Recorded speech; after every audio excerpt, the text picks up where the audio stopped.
جو دکھ چین نہیں لینے دے رہے ہیں۔ تہجد ان دکھوں کو جڑ سے مٹانے کی طاقت رکھتی ہے۔ اللہ کہتا ہے کوئی مانگنے والا جو مانگے مجھ سے اور میں عطا کروں تو جان لو تہجد رب سے کن کہلوانے کی طاقت رکھتی ہے۔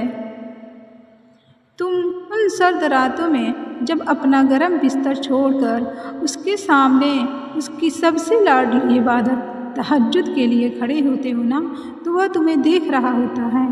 یوں راتوں میں اٹھ کر سجدوں کی توفیق ملنا یہ بے مطلب تو نہیں ہے۔ تہجد کے وقت آپ کی چھوٹی سے چھوٹی پکار بھی سیدھا عرش تک جاتی ہے۔ آدھی رات میں اٹھ کر ٹھنڈے پانی سے وضو کر کے اپنے تھرتھراتے ہوئے جسم اور کپکپاتے ہوئے ہاتھوں کے ساتھ جائے نماز پہ کھڑے اپنے رب کے آگے سردریز ہونے اور پھر اس سے گفتگو کرنے میں جو لطف ہے وہ دوسری کسی سب میں نہیں۔ نصیب کی لکیروں کو بدل دیتی ہے تہجد کی دعائیں۔ تہجد تو اس نصیب سے بھی لڑ جاتی ہے جس کے سامنے تمہاری دعائیں بھی بے بس ہو جاتی ہیں۔ تہجد کی نماز اللہ نے بنائی ہی قبولیت کے لیے ہے۔ اگر تو کوئی دعا تمہیں تہجد تک لے گئی ہے تو جان لو تمہاری دعاؤں کی قبولیت ہو چکی ہے۔ تہجد میں مانگی گئی دعا ایسا تیر ہے جس کا نشانہ کبھی خطا نہیں ہوتا۔ تہجد وہ واحد نماز ہے جو مؤذن کی نہیں دل کی اذان پر پڑھی جاتی ہے۔ تہجد کی دعاؤں پر ان کی رحمت ہوئی ہے۔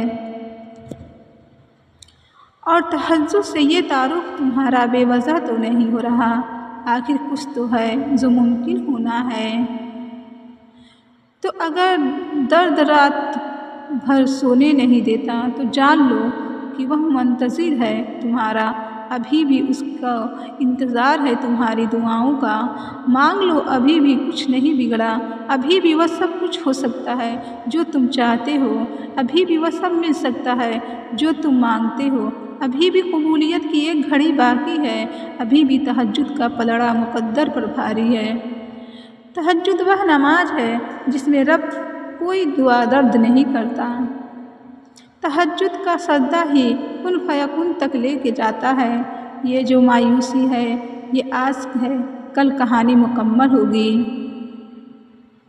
تہجد کی نماز اپنے اندر کچھ راز رکھتی ہے جسے صرف اللہ پاک سے محبت کرنے والے ہی جان پاتے ہیں۔ تہجد کے لیے تم خود نہیں جایا کرتے بلکہ تمہیں چن لیا جاتا ہے، اور جس کو اللہ چن لیتا ہے وہ اللہ کا بہت لاڈلا بندہ ہوتا ہے۔ اکیلے ہو، کوئی ساتھ نہیں دیتا تو جان لو تہجد